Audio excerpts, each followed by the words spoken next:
आजची पत्रकार परिषद एका महत्त्वाच्या विषयावर आज आम्ही बोलवलेली आहे। माझ्याबरोबर सन्मान्य बलवान पवार साहेब आहेत, सन्मान्य आमचे देवेंद्र तांडेल आहेत आणि मच्छीमार संघटनेचे विविध सन्मान्य प्रतिनिधी आहेत।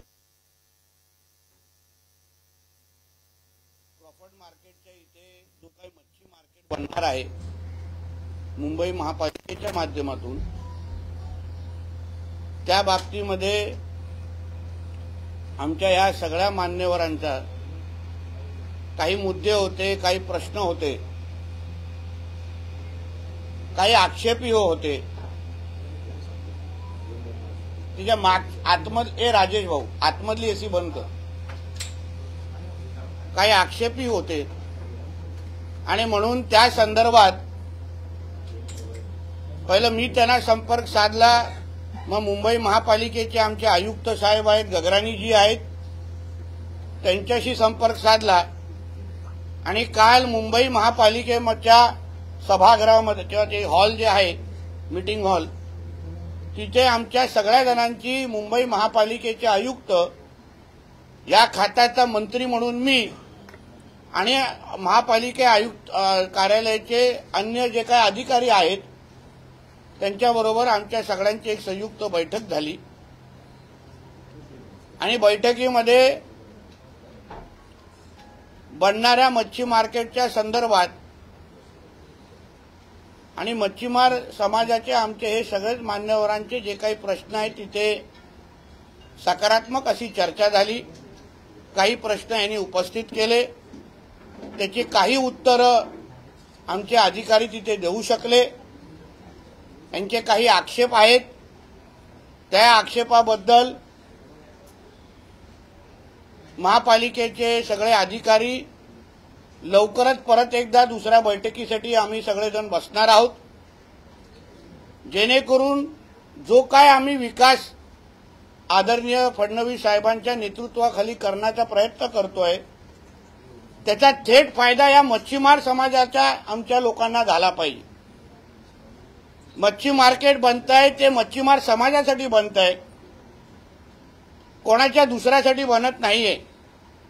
म्हणून ज्यांच्यासाठी आम्ही हे मच्छी मार्केट बांधतोय ते समाधानी असले पाहिजे, त्यांना तिथे व्यवसाय करण्यासाठी ज्या काही फॅसिलिटीज पाहिजे ते उपलब्ध त्यांच्या मनाप्रमाणे झाले पाहिजेत, तरच त्याला अर्थ आहे।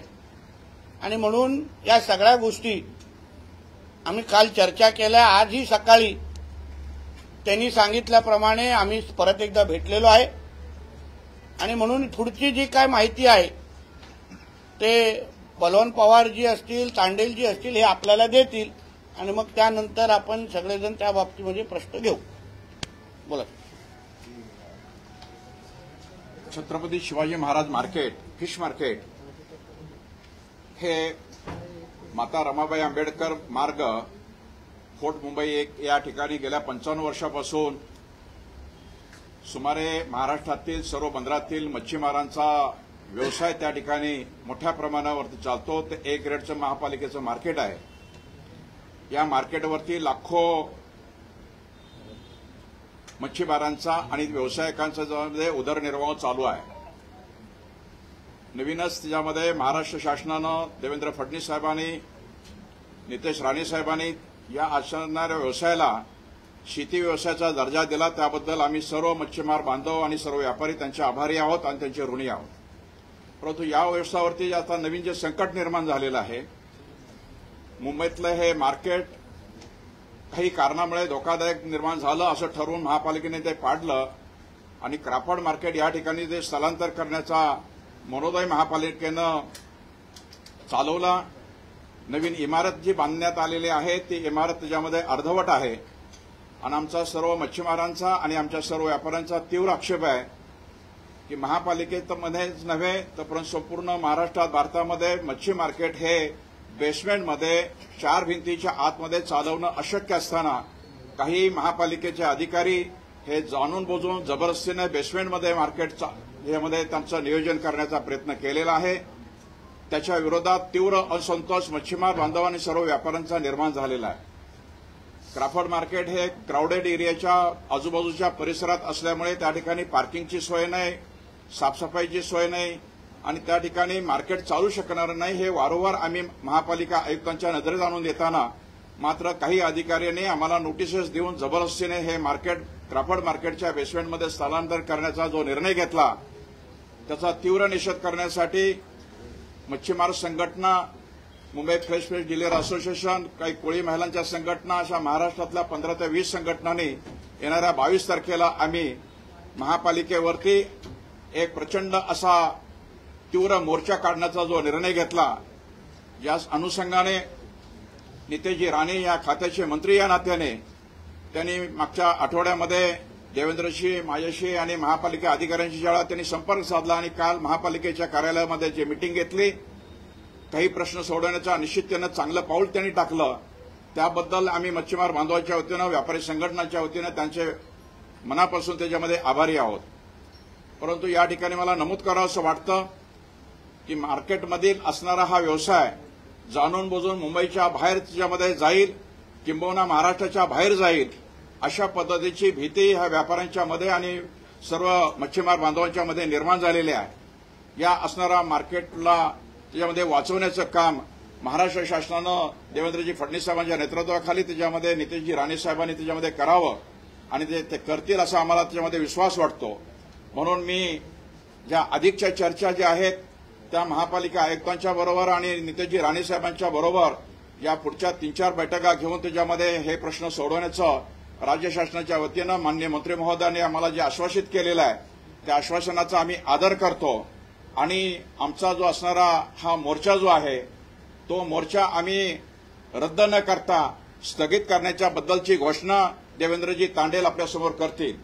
परंतु तत्पूर्वी आज हे काही छत्रपती शिवाजी महाराज मार्केट आहे, हे कोणत्याही परिस्थितीमध्ये ते पुनर्विकसित व्हावं, त्याच ठिकाणी ह्या असणाऱ्या व्यापाऱ्यांना आणि मच्छीमारांना त्यांचा व्यवसाय करण्यासाठी संधी मिळावी, ही आमची आग्रहाची मागणी मात्र आजही त्याच्यामध्ये माननीय राज्य शासनाकडे आणि माननीय आयुक्तांच्याकडे आहे, ती राहील. मंत्री महोदयांनी त्या विषयाच्या संदर्भामध्ये आम्हाला सहकार्य करावं आणि मच्छीमार बांधवांच्या आणि व्यापाऱ्यांच्या अडचणी सोडवाव्यात अशी आम्ही महापालिकेच्या आयुक्तांना आणि माननीय मंत्री महोदय यांना त्याच्यामध्ये विनंती करत आणि आमचा हा येणारा जो आंदोलनाची दिशा आहे ती आम्ही कायमची रद्द न करता स्थगित करीत आहोत अशी या ठिकाणी मी आपल्यासमोर घोषित करतो. सर्वप्रथम मंत्री महोदय सन्माननीय श्री नितेश राणे साहेब आणि आपले पत्रकार बंधू आणि भगिनी यांचे अखिल महाराष्ट्र मच्छीमार कृती समिती मनापासून आभार व्यक्त करत आहे. त्याचं कारण असं आहे की आतापर्यंत जो काही संवाद झालेला आहे किंवा संवाद होत होता तो एकतर्फी होत होता. या मुद्द्यावर आम्ही अनेक निवेदनं प्रशासनाला दिलेली आहेत, परंतु त्याच्यावर कसलंच उत्तर प्रशासनाकडून येत नव्हतं. मग मधल्या काळात जेव्हा आम्ही आंदोलनाची हाक दिली आणि त्याप्रमाणे पत्रकार बांधवांनी आणि भगिनींनी बातम्या छापण्यात आल्या आणि प्रसारित करण्यात आल्या, त्या धर्तीवर संवाद प्रसारमाध्यमातून सुरू झालं. म्हणजे आम्हाला उत्तर ते पत्र न देता प्रसारमाध्यमातून ते उत्तर देऊ लागले. तदनंतर मग मंत्री महोदय सन्माननीय श्री नितेश राणे साहेबांनी पुढाकार घेऊन ह्या विषयाचा वाचा फोडण्यासाठी स्वतः प्रयत्न केले. अधिवेशनाच्या कठीण काळात सुद्धा त्यांनी वेळ दिला आणि सलग 3 दिवस आम्ही बैठका चालू होत्या. त्या दिवशी काल सभा सुद्धा झाली आणि त्यात 3 ज्या आमच्या महत्वाच्या मागण्या होत्या त्यातलं एक मागणी सकारात्मक त्या बैठकीत झाली. ते म्हणजे की जोपर्यंत आमचं समाधान होत नाही तोपर्यंत फुटपाथवर स्थलांतर करू देणार नाही, हे आश्वासन आम्हाला त्या सभेत मिळालेलं आहे. राणे साहेबांनी सुद्धा ते पुढाकार घेतलेला आहे. त्यामुळे जो काही आम्ही आंदोलनाची हाक दिलेली आहे ती तुर्तास स्थगित करत आहोत, मागे घेत नाही आहोत. कारण की जोपर्यंत आमचं समाधान होणार नाही तोपर्यंत आम्ही हा लढा चालू ठेवणार आहोत. त्याचबरोबर त्या मार्केट हा जे विशेष आहे ते म्हणजे की एक फार मोठी इंडस्ट्री आहे. वार्षिक 2000 कोटीचं वार्षिक उलाढाल ह्या मार्केटमधनं होतं. 1 लाख मच्छीमार ह्या मार्केटवर अवलंबून आहेत. एपीएमसीच्या धर्तीवर कार्यरत असणारं हे मुंबईतलं किंवा राज्यातलं एकमेव मार्केट आहे. त्यामुळे हे मार्केटला एक साधारण मार्केट न बघता एक व्यावसायिक इंडस्ट्री बघणं शासनाची आणि सरकारची गरज आहे आणि त्या दृष्टिकोनातनं पावले उचलले जातील. आमची जे मागण्या आहेत, आम्हाला बेसमेंटमध्ये जायचं नाहीये. आमचे जे आमचं जे मार्केट आहे ते आंतरराष्ट्रीय दर्जाचं आपण निर्माण केलं पाहिजे तशी घोषणा जर होत असेल तर त्या पद्धतीने झालं पाहिजे, आमचं समाधान झालं पाहिजे, तरच आम्ही ह्या मुद्द्यावरनं म्हणजे आम्ही सरकारचे आभार मानू. तोपर्यंत हे मार्केट 22 तारखेला जे आम्ही आंदोलन पुकारलेलं आहे ते स्थगित करत आहोत. 15 दिवसानंतर जे काही घडामोडी होतील त्यानंतर पुन्हा आम्ही आंदोलनाची हाक घेणार आहोत. अजून एक छोटासा विषय ह्याला जोडतो. ज्या विकासकाला हे काम दिलेलं आहे त्याहीबद्दल ह्या सगळ्या जणांचे काही आक्षेप आहेत, काही प्रश्न आहेत. ज्या पद्धतीने ती प्रक्रिया राबवली गेली, म्हणून मी ह्यांना विनंती केलेली आहे की आपण हा विषय मुख्यमंत्री आदरणीय देवेंद्र फडणवीसजींच्या इथे घेऊन जाऊ, त्यांना सगळी वस्तुस्थिती समजू आणि साहेब योग्य पद्धतीने न्याय देतील असा विश्वास मी त्यांना ह्या निमित्ताने दिलेला आहे. म्हणून राज्य सरकारच्या वतीने या खात्याचा मंत्री म्हणून मी बलवंत पवारजी असतील, आमचे देवेंद्र तांडेल असतील आणि त्यांचे सगळे प्रमुख जे सहकारी इथेही आहेत किंवा आमचं ऐकत असतील त्या सगळ्या जणांचं मी मनापासून आभार मानतो की त्यांनी आमच्या शब्दाला मान ठेवून त्यांनी आज हे स्थगित केलेलं आहे. चर्चा आमची सुरू आहे. आम्ही स्वतः नवीन मार्केटला पण आम्ही भेट देणार आहोत, जुन्या मार्केटला पण आम्ही आयुक्तांबरोबर भेट देणार आहोत, जेणेकरून जे बनणार आहे ते ह्यांच्या हिताचं बनलं पाहिजे. शेवटी ह्यांना पिढ्यानपिढी तिथे बसायचं आहे. आयुक्त बदलतील, मंत्री बदलतील, पण ह्यांची जागा बदलणार नाही, ह्यांचा व्यवसाय बदलणार नाही आणि म्हणून जोपर्यंत ह्यांचं समाधान होत नाही तोपर्यंत अशाच पद्धतीचा संवाद आम्ही ठेवण्याचा आमचा दृष्टिकोन आहे, आमची तयारी आहे. आणि शेवटी राज्य सरकार असो, महापालिका असो, आम्ही जनतेची सेवक आहोत. आम्ही काय दुसऱ्या कोणाची सेवा करण्यासाठी ही पदं भूषवत नाहीये आणि म्हणून 100% आमच्या मच्छीमार बांधवांचं समाधान होण्याच्या दृष्टिकोनातून आम्ही पावलं उचलू. म्हणून या सगळ्यात मान्यवरांचं त्यांनी घेतलेल्या निर्णयाबद्दल मी आभार मानतो आणि इथे थांबतो. धन्यवाद. काय प्रश्न असतील या संबंधित विचार बोले. नहीं, मगर इस बारे में कुछ है क्या कि आपको विषय ही समझाने या इंटरेस्ट नहीं है? थोड़ा दिखाओ तो करो, 4-5 सवाल पूछने का, फिर मुख्य विषय पे आओ. महापालिका आयुक्तांची तुम्ही भेट घेतली, त्यांचा सकारात्मक एकत्रित रिप्लाय होता का? तुम्ही भेट घेतली नक्की ना, की महापालिका आयुक्त हे सरकारचेच प्रतिनिधी आहेत. मीही सरकारचा प्रतिनिधी आहे. मी त्या खात्याचा मंत्री आहे, ते महापालिका आयुक्त आहे. गगरानीजी हे राज्य प्रशासनाबद्दल असलेला त्यांचा प्रचंड मोठा अनुभव आहे. आमच्या दृष्टिकोनातून हे फायद्याची गोष्ट आहे की गगरानीजी आज त्या कमिशनरच्या खुर्चीवर आहेत. म्हणून त्यांनी सगळा विषय काय होता, कम्युनिकेशन गॅप होता. हे जे बोलायचे ते कधी कधी महापालिका आयुक्ताकडे पोचायचंच नाही. मी मधला दुवा बनलेलो आहे. मी मधला आमच्या कोकणातल्या भाषेत बोलायचं साकव तयार केलेला आहे आणि त्या निमित्ताने आता माहिती आयुक्तांकडे पोचल्यानंतर त्यांनी काही विषयासाठी वेळ मागितलेला आहे. त्यांनी आपल्या अधिकारी वर्गाला पण अभ्यास करायला सांगितलेला आहे. म्हणून परत एकदा त्यांच्यावर बसून ह्याच्यावर तोडगा कसा निघेल या दृष्टिकोनातून पावलं टाकू. मागील काही दिवसांमध्ये यांचा आक्षेप आहे, त्या आक्षेपाचं नेमकं कारण काय, कोण आहे ते विकास बोलू शकता तुमचं. कसं आहे की जेव्हा बीड प्रक्रिया सुरू केली, ई टेंडरिंग केलं, त्यावेळेस काही कंडिशन्स महापालिकेने देण्यात आले. त्यातलं कंडिशन असं होतं की जी कोणी बिडर असतील त्यांचं वार्षिक उलाढाल 500 कोटीचं असलं पाहिजे आणि मागील 3 वर्षाचं नेटवर्थ हे 200 कोटीचं असलं पाहिजे. आता हा जो विकासक आहे आव डेव्हलपर, त्याच्यामध्ये 3 डायरेक्टर्स आहेत आणि त्या कंपनीची स्थापना ऑक्टोबर 2023 मध्ये झालेली आहे. 1.5 वर्ष सुद्धा ही कंपनी स्थापन झालेली नाहीये आणि त्या कंपनीला कवडी मुलाच्या भावामध्ये हे भूखंड देण्यात आलेलं आहे. 370 कोटीला 30 वर्षाच्या भाडे करारावर, त्याचबरोबर ₹1 पुढील 30 वर्षाचं ₹1 भाडे करारावर, म्हणजे 60 वर्ष 370 कोटीला देण्यात आलेलं आहे. त्यामुळे बरेच प्रश्नचिन्ह निर्माण होत आहेत. तर त्या दृष्टिकोनातून आमची अशी विनंती असणार आहे मंत्री महोदयांना सुद्धा, मुख्यमंत्री साहेबांना सुद्धा त्यात लक्ष घालावं आणि खरंच जर काही घोटाळा असेल तर तो तिथेच थांबून तो प्रक्रिया थांबावी आणि पुढे मग निर्णय घेण्यात यावा. राणेसाहेब, तुम्ही मागील काही दिवसांपासून होडी बांधण्यासाठी चांगले निर्णय घेताना दिसून येत आहे. यांची जी मागणी आहे एकंदरीत मोर्चाची वगैरे, मग महापालिका आयुक्तांची भेट घेतल्याच्या प्रॉपर मार्केटचा जो विषय आहे किंवा यांचा जो विषय आहे तो म्हणजे मार्गी का लागत नाही? मार्गी लागत नाहीये असा विषय नाहीये. शेवटी ह्यांचं समाधान होणं गरजेचं आहे. आम्ही बांधतो कोणासाठी आहे? आमच्या मच्छीमार बांधवांसाठी.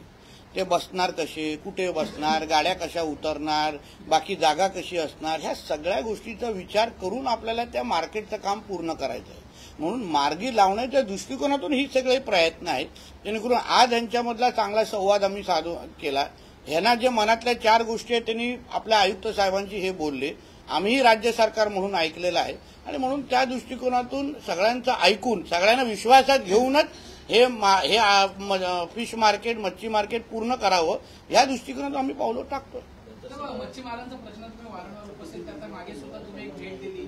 भाऊच्या धक्क्याला सुद्धा जे कोळी किंवा जे मूळ मच्छीमार आहेत त्यांना बाजूला करून इतर धर्मीय जे आले आहेत पुढे काही दिवसांपूर्वी ससून डॉक येथे सुद्धा अशाच प्रकरणाने एक आंदोलन झालं होतं.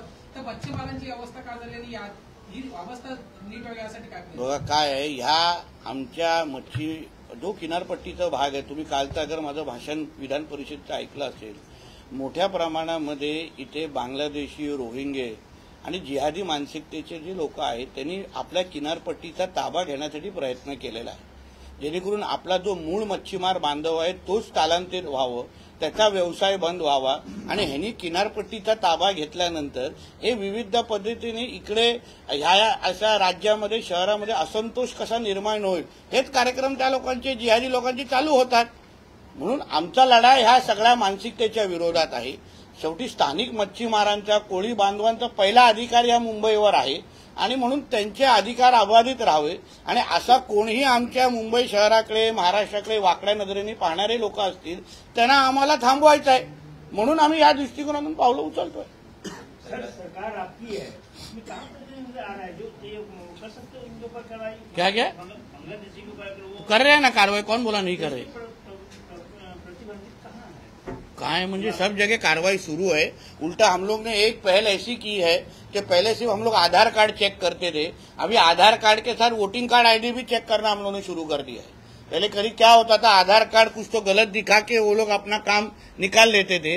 अभी मैंने अपने डिपार्टमेंट के सभी अधिकारियों को बोला है कि वो उसका वोटिंग कार्ड आईडी चेक करो ताकि वो उधर का वोटर है क्या, हमारे इधर का मतदार है क्या, ये चेक करने के बाद ही उसको उधर रहने दो, वरना उसका डिपोर्ट का प्रोसिजर चालू कर दो. सर असे अनेक प्रश्न आहेत की विकास कामं इथे आल्यानंतर मच्छीमारांचे जे मच्छी मार्केट असतं त्यांना स्थलांतरित केलं जात आहे दुसऱ्या ठिकाणी, ज्या ठिकाणी त्यांचा व्यवसाय सुद्धा नीट होऊ शकत नाही. यालाच विरोध मुंबई असेल वगैरे असेल यामध्ये जास्त मच्छी. बघा मुळामध्ये तो ओरिजिनल निर्णय काय घेतला गेला, कुठेतरी ती इमारत कोसळली आणि म्हणून हा स्थलांतरितचा निर्णय घेतला गेला. कोणी चांगलं चाललं असेल आणि कोणी मुद्दामून केला असा विषय नाही, पण मुद्दा ही लढाई किंवा ही जागरूकता त्याच्यासाठीच महत्वाची आहे. आज बघा सरकार म्हणून मी त्यांच्याबरोबर बसलेलो आहे, महापालिका आयुक्त त्यांच्याशी संवाद साधतायत, म्हणजे आम्ही कोणालाही वाऱ्यावर सोडलेलं नाहीये. आमचं म्हणणं आहे सरकार तुमच्याशी बोलताय ना, मग आंदोलनाची गरजच नाहीये. फडणवीस साहेब आहेत, आमचे दोन्ही उपमुख्यमंत्री, आमचं सरकार, आम्ही मंत्री म्हणून काल मी अधिवेशनाचा शेवटचा दिवस होता तरी ह्यांच्यावर जाऊन 2 तास जाऊन तिथे बसलो. आम्हाला ह्यांची काळजी आहे म्हणून जाऊन बसलो, आम्हाला ह्यांना न्याय द्यायचा आहे म्हणून आम्ही ह्यांच्याशी संवाद साधतोय. मी तुम्हाला विश्वास देतो अशा ह्यांच्यावर कुठल्याही पद्धतीचा अन्याय आम्ही तर आमच्या कारकिर्दीत व्हायला देणार नाही. बोला आता सुरू करा, मला माहिती होतं. राज ठाकरेंची एक सभा होती त्याच्यामध्ये ते म्हणाले की हिंदी लागू करण्याचा मुख्यमंत्र्यांचा मानस आहे 1ली ते 5वी पर्यंत. जर तसा त्यांचा प्रयत्न असेल तर आम्ही शाळा बंद पाडू. माझं म्हणणं आहे की हिंदीचा हा विषय किंवा हिंदी ह्या विषयाचा शकुनी मामा कोण आहे, ज्याच्याबरोबर त्यांनी मराठीची सभा घेतली, त्याचा हात धरून असं वरती केलं ना, तो हिंदीचा या विषयाचा शकुनी मामा आहे. त्यांनी हिंदी सक्तीचा विषय खरं म्हटलं तर सुरू केलं. ज्या देवेंद्र फडणवीस साहेबांनी ते GR रद्द केले ते कसे विलन होऊ शकतात? ज्यांनी मुळामध्ये हा प्रस्ताव आणला, ज्यांनी मुळामध्ये कॅबिनेटमध्ये हा प्रस्ताव केला, त्या उद्धव ठाकरेला आपण जबाबदार का धरत नाहीये? तो ह्या चित्रपटाचा विलन आहे, तो शकुनी मामा आहे इकडचा.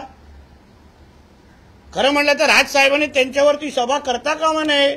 मोर्चा काढायचा होता, खरं म्हणलं तर मातोश्रीवर काढायला पाहिजे होता. कारण ह्या विषयाचा खरा विलन तर उद्धव ठाकरे आहे.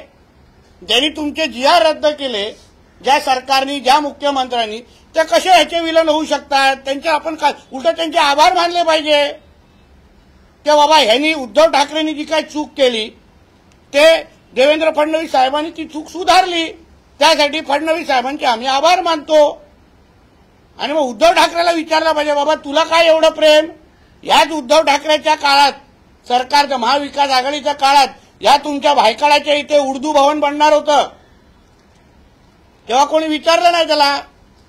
तो एवढाचा जिहाद्यांच्या प्रेमामध्ये गेलेला. म्हणूनच त्याचे जेव्हा लोकसभेचे उमेदवार त्यांचे जेव्हा निवडून आले, पाकिस्तानचे झेंडे कसे फडकवले गेले, अल्लाह अकबर, सर तन से जुदा हे नारे कसे दिले गेले त्याच्या विजय मिरवणुकीमध्ये, उमेदवारांच्या विजय मिरवणुकीमध्ये हिरवे झेंडे कसे फडकवले गेले. अहो, खरा विलन कोण आहे हे तरी पहिलं ओळखा. मराठी सक्ती तर आमच्या राज्यात आहेच. आम्ही मराठी नाही, आम्ही काय पाकिस्तानवरून आलोय. पण जो खरा विलन आहे त्याच्यावर तुम्ही हात वरती करून सभा घेतोय आपण, त्याला आपण प्रश्न विचारत नाही की बाबा तू कशाला अशी घाण केलीस. आज सामनामध्ये राज ठाकरेची राजसाहेबांच्या सभेची बातमी आहे का? बंधुप्रेम आहे ना, फार माझा भाऊ माझा भाऊ माझा भाऊ चालू आहे ना. तर आज सामन्यामध्ये का बातमी नाही राजसाहेबांच्या कालच्या मीरा रोडच्या सभेची? एवढंच बंधुप्रेम. म्हणून खरा शकुनी मामा कोण आहे हे तुम्ही समजून घ्या. तो मातोश्रीवर बसलेला आहे. मोर्चे काढायचे असतील, हिंदी सक्तीचे कोणाला जबाबदार करायचं असेल तर त्याला धरा. कारण हिंदी सक्तीच्या नावाने तो उर्दू सक्तीचा मार्ग मोकळे करत होता उद्धव ठाकरे, हे लक्षात घ्या. सर, राज ठाकरे आपल्या भाषणात असं पण बोलले की आपल्याच पक्षाचे खासदार आहेत त्यांच्यावर टीका केली. आता ह्याचे टॉस कोणी उडवायचं? सर, शेवट आपल्या पक्षाचे खासदार आहेत दुबे, यांच्यावर राज ठाकरेंनी काल टीका केली की त्यांनी जर मुंबईत पाऊल ठेवलं तर त्यांना बुडून. चुकले ना ते. आम्ही पण बोलतो ते चुकले आहेत. आशिष शेलार साहेबांनी हाऊसमध्ये बोललेले आहेत. कोणी दुबेंचं समर्थन करत नाहीये. पण ती जी मीरा रोडमध्ये घेणारी जी सभा आहे ती थोडी नयानगरमध्ये घ्यायला पाहिजे होती. मीरा रोडच्या तिथे चुकून पण कोण मराठी बोलत नाही. ते तर डॉक्टर बाबासाहेब आंबेडकरांचे संविधान पण मानत नाहीत नयानगरमध्ये.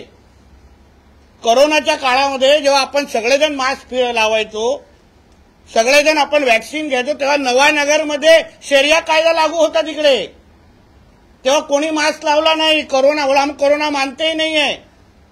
तिथे शरिया कानून लागू आहे. मग पहिल्या नयानगरच्या त्या सगळ्या जे काय गोल टोपी दाढीवाला, माझ्याकडे व्हिडिओ आलेत, डायरेक्ट धमकी देतात, नाही बोलेगा मराठी जो करने का करो, हम भी हात उठाएगा. मग या गरीब हिंदू समाजाच्या लोकांना मारण्यापेक्षा हे जे आम्हाला खुलेआम धमक्या देत आहेत, हे माझा फोन कोणाकडे रे व्हाईट कलरचा, खुलेआम जे धमक्या देत आहेत त्यांना द्या ना जरा, त्यांना मराठी शिकवा. दाखवतो तुम्हाला एक व्हिडिओ, थांबा. किती प्रेम आहे बघा मराठीवर.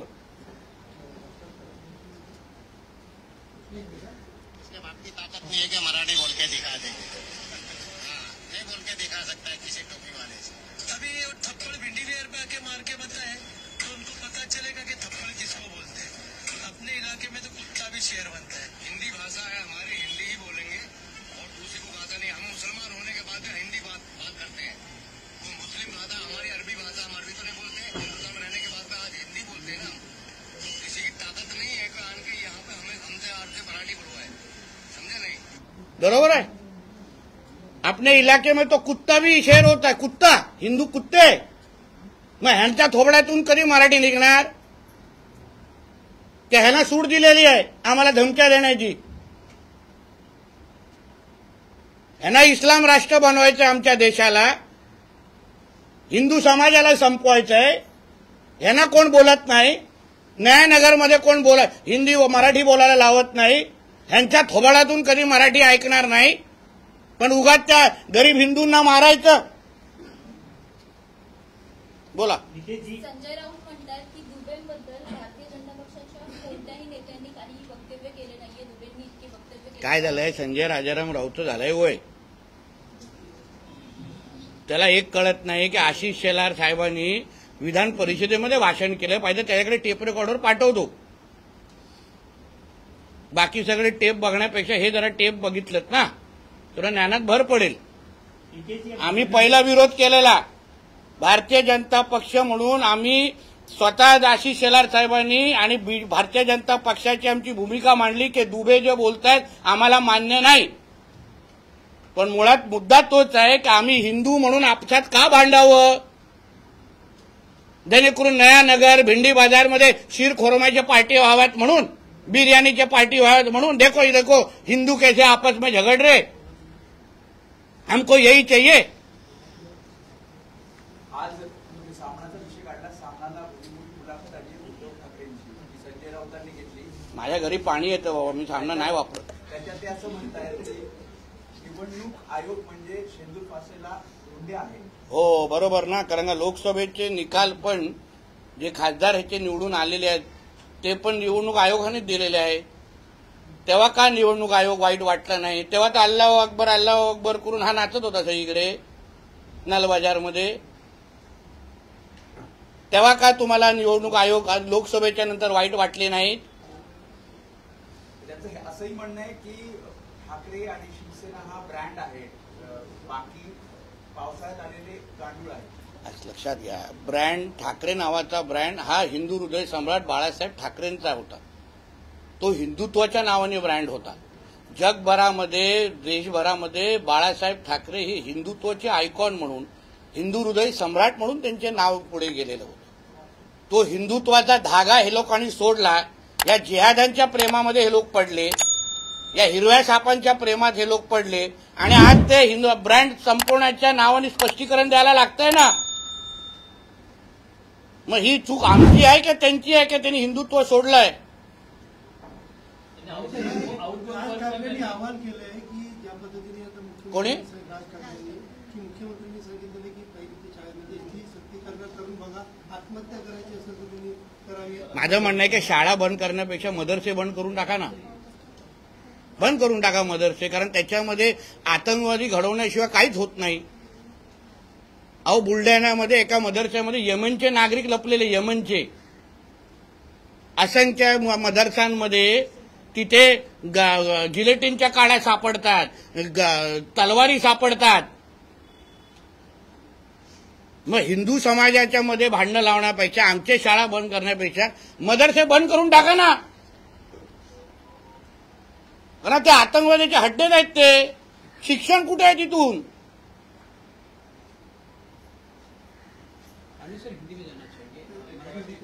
हो गया मराठी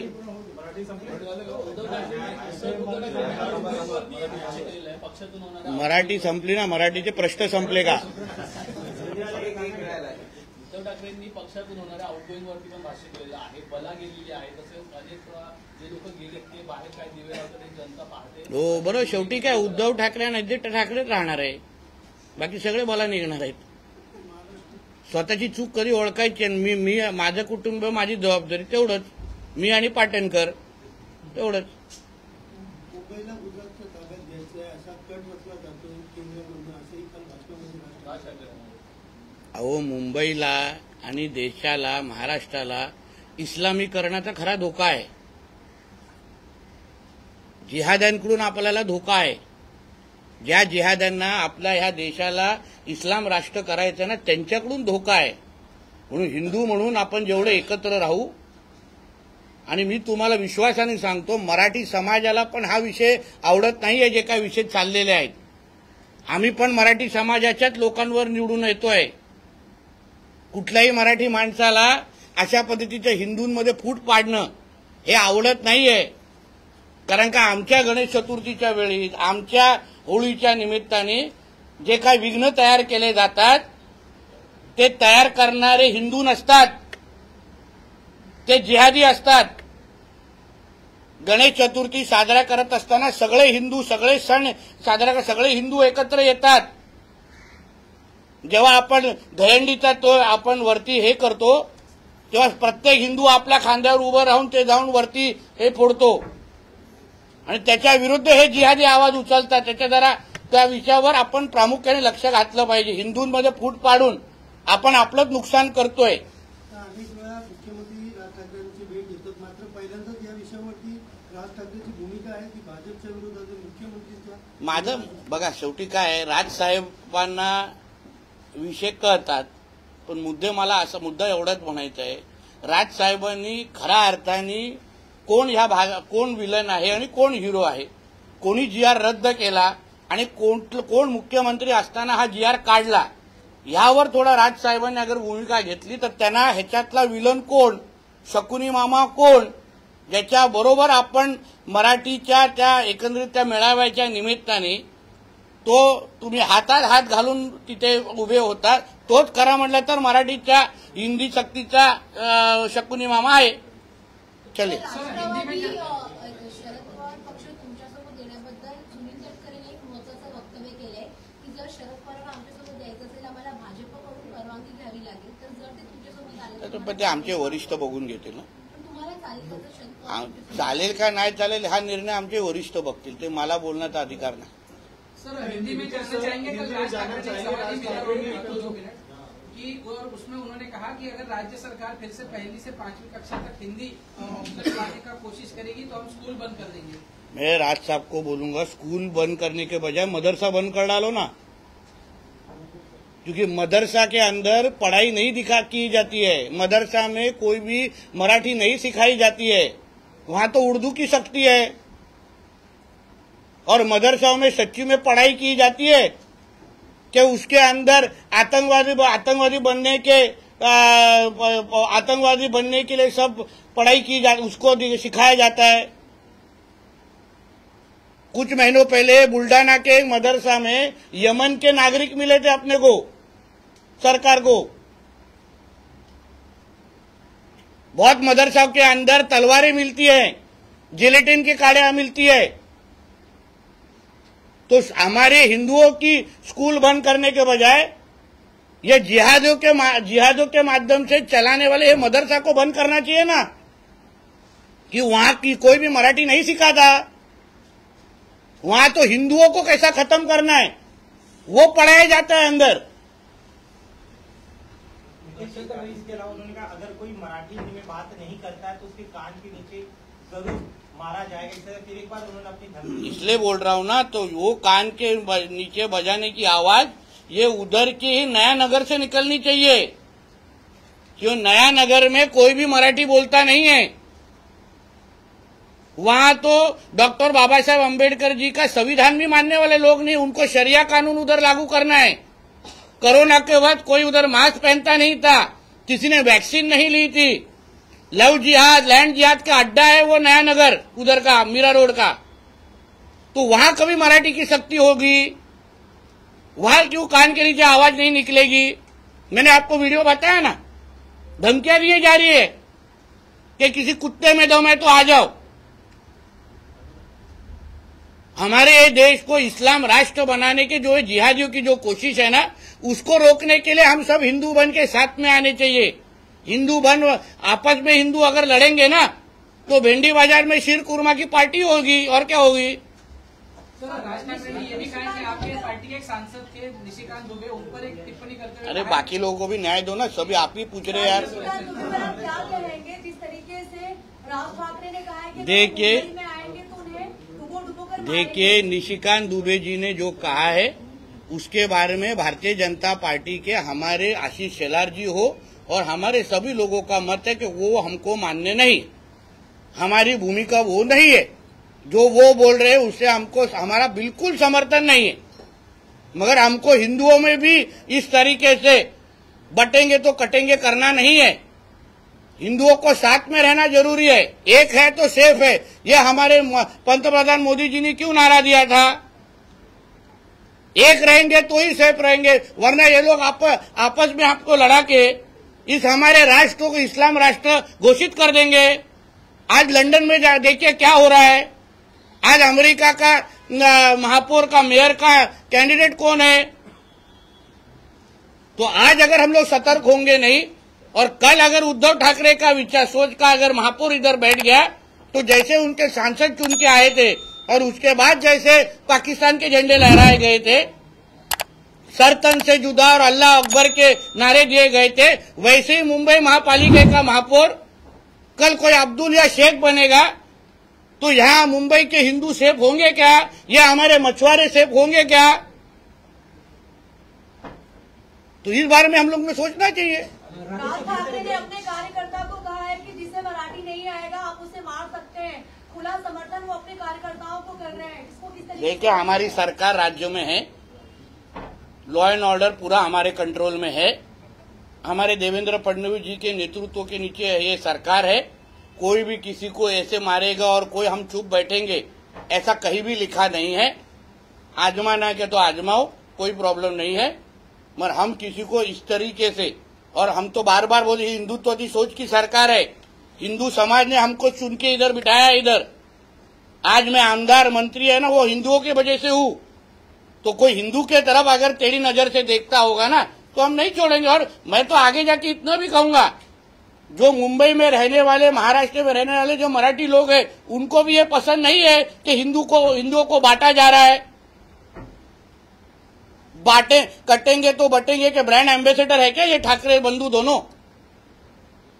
तो इस तरीके से हम लोग होने नहीं देंगे। आप एक तरफ कह रहे हैं कि इस तरह की घटनाओं को बर्दाश्त नहीं किया जाएगा, सरकार हिंदुत्ववादी है और कानून अपना काम करेगा, लेकिन ऐसी घटनाएं बार बार बढ़ रही हैं सर। अलग अलग जगहों पर अलग अलग तरीके से टारगेट किया जा रहा है और उन्हें जो है सबके सामने ह्यूमिलिएट किया जा रहा है, और कार्रवाई के नाम पे केवल FIR दर्ज हो रही है। आपको नहीं लगता है केवल खानापूर्ति जैसी कोई चीज हो रही है कि कोई एक स्ट्रांग अगर एक्शन हो तो भी इस तरीके की चीजें? ये सारी पुलिस स्टेशन के अंदर, लॉकअप के अंदर क्या क्या होता है, वो सारी इंफॉर्मेशन तो मीडिया के पास नहीं पहुंचती ना। तो उनको जो सबक सिखाना है ना, वो हमारी पुलिस अच्छी तरह से सिखा रही है। आपको मैं विश्वास देता हूँ, हिंदू समाज को विश्वास देता हूँ कि सरकार ये आप लोग के साथ है। कोई भी इस तरीके की घटना घटती होगी तो हमारे मुख्यमंत्री जी ने स्ट्रिक्ट इंस्ट्रक्शन दिया है कि कड़ी से कड़ी सजा दो उनको। कोई भी कार्रवाई से छूट नहीं पाएगा अगर कोई हिंदुओं के ऊपर हाथ उठाएगा तो। निशिकांत दुबे चुने हुए प्रतिनिधि है, अगर इस तरह से जनप्रतिनिधि को सरेआम मारने की धमकी, पीटने की धमकी अगर एक नेता दे रहा है, तो क्या सरकार उस पर कार्रवाई करेगी, मामला दर्ज करेगी राज ठाकरे पर? देखिए, अभी वो सरकार के प्रमुख बन के उसके ऊपर जरूर निर्णय लिया जाएगा कि कोई किसी को इस तरीके से धमकी दे के ऐसे छुट्टी के आखिर में वो चुन के आए हुए सांसद है, उसके बारे में हमारी सरकार निर्णय जरूर लेगी। जिस प्रकार से मुखपत्र सामना में इलेक्शन कमीशन को पत्थर कहा जाता है कि ठाकरे ब्रदर्स को खत्म करने की साजिश रची जा रही है। मुखपत्र सामना में जिस प्रकार से उद्धव ठाकरे के इंटरव्यू छपा, कैसे देखिए, ऐसा है कि फिर यही इलेक्शन कमीशन के बारे में बुरी बात लोकसभा के रिजल्ट के बाद क्यों नहीं बताई गई? क्योंकि तुम्हारे सांसद चुन के आए इसलिए। तभी तो तुमको इलेक्शन कमीशन से तो बहुत प्यार था कि डेमोक्रेसी जिंदा है, यहाँ है क्या है। बड़े बड़े उनके सांसद सब चुन के आने के बाद हरे झंडे क्या लहराए है, पाकिस्तान जिंदाबाद क्या बोल रहे, तभी सब चालू था। फिर अभी जाके तुमको इलेक्शन कमीशन क्यों बुरा लग रहा है? क्योंकि तुम्हारे विधायक चुन के नहीं आए इसलिए। तो ये जो ढोंगीपना जो है ना, ढोकला जो का आप बोलते, वो लोगों को मालूम है। राहुल गांधी कहते हैं कि की मराठी कॉपी दी है, आपको किसी मुस्लिम संगठन ने? किसी ने नहीं भेजा अभी तक। नहीं, अभी तक तो ऐसे भेजी नहीं है। और एक मेरे लिए अलग से छापी रहेगी तो फिर वो अलग बात है, उधर कुछ मराठी बिरेटी में कुछ नहीं होता, इसलिए मेरे पास कोई भेजा ही नहीं है अभी तक कुछ। राहुल गांधी कहते हैं कि RSS जैसे पार्टी नेता, जो लीडर वरिष्ठ नेता है RSS में, उनके पास किसी प्रकार का दिल नहीं है, भावना नहीं है उनके पास। कैसे देखते हैं? राहुल गांधी ने अपनी खुद की पार्टी संभालनी चाहिए, खुद का घर संभालना चाहिए। खुद के घर में आग लगी है, दूसरों के घर में झांक के उसको कुछ मिलने नहीं वाला है। खुद की पार्टी आहिस्ता आहिस्ता खत्म होते जा रही है, अस्तित्व खत्म हो जा रहा है उनके नेतृत्व की वजह से। तो पहले खुद के पार्टी पे ध्यान डाले। सर, बीते दिनों CM फडणवीस द्वारा सदन में बयान दिया गया जिसमें उन्होंने कहीं न कहीं उद्धव ठाकरे को एक ऑफर दिया था साथ आने का अलायंस का। इस पर उद्धव ठाकरे रिएक्ट करते हुए कहते हैं ये अंदर की बात है। ये अंदर की बात क्या है? ऐसा कुछ ऑफर विफर नहीं दिया था, हम लोग उधर ही, मैं उधर पीछे ही बैठा था, अभी आप लोग को वो ऑफर लगा, हम लोग को ऑफर नहीं लगता है वो। हम लोग अंदर बाहर की कुछ बात नहीं है, जो है हम लोग आज हम महायुति में एकनाथ शिंदे साहब की शिवसेना और हमारे अजीत दादा की राष्ट्रवादी, उनके साथ में हम लोग बहुत ताकत से लोगों के लिए काम कर रहे हैं। फिर खत्म हुए आदमी को कौन साथ में लेगा? आज के इंटरव्यू में जो सामना में इंटरव्यू छपा है उसमें ये कहा जा रहा है कि जो बिहार में SIR किया जा रहा है, चुनाव आयोग एक तरह से हिंदुओं के जरिए NRC ही करने की कोशिश कर रही है। ये NRC सिर्फ मुसलमानों के खिलाफ नहीं, ये हिंदुओं के खिलाफ भी है, और उसी तरीके की ये कोशिश है जो आगे चल के चिंता है कि महाराष्ट्र में भी इसको लागू किया कास्ट सेंसस बोल रहे ना हम, कास्ट सेंसस की बात है। SIR वोटिंग लिस्ट में जो वहाँ पर किया जा रहा है चुनाव आयोग के द्वारा, वो बारे में मैं इन्फॉर्मेशन लूंगा और फिर ही बात कर पाऊंगा, इसके बारे में इन्फॉर्मेशन। इस्लामपुर का नाम चेंज किया गया, ईश्वरपुर, आपने भी वहाँ पर रैली निकाली थी। आप इसके अलावा भी कोई अन्य शहर है, गांव है जहाँ वो मांग हमारे डॉक्टर हेगड़ेवार जी की थी। उसके बाद बाला साहब ठाकरे जी ने भी वही मांग आगे लेके गए थे और आज हमारी हिंदुत्ववादी सरकार ने जो वो सभी लोगों की, वहाँ के लोगों की इच्छा थी कि उसको इस्लामपुर बदल के उसको ईश्वरपुर किया जाए, उस तरीके का निर्णय हमारे सरकार ने ले लिया है। मुल्ताबाद की भी नाम चेंज करने की मांग है। ये मुझे लगता है कि हिंदू राष्ट्र में सब हिंदू ही नाम होना चाहिए ना। हम पाकिस्तान में बोलते हैं क्या सिद्धिविनायक मार्ग लगा उधर, कुछ नाम ऐसा रखेंगे क्या? राम मंदिर मार्ग ऐसा उधर एक नाम दे दो, चलेगा क्या पाकिस्तान में, इलाहाबाद में?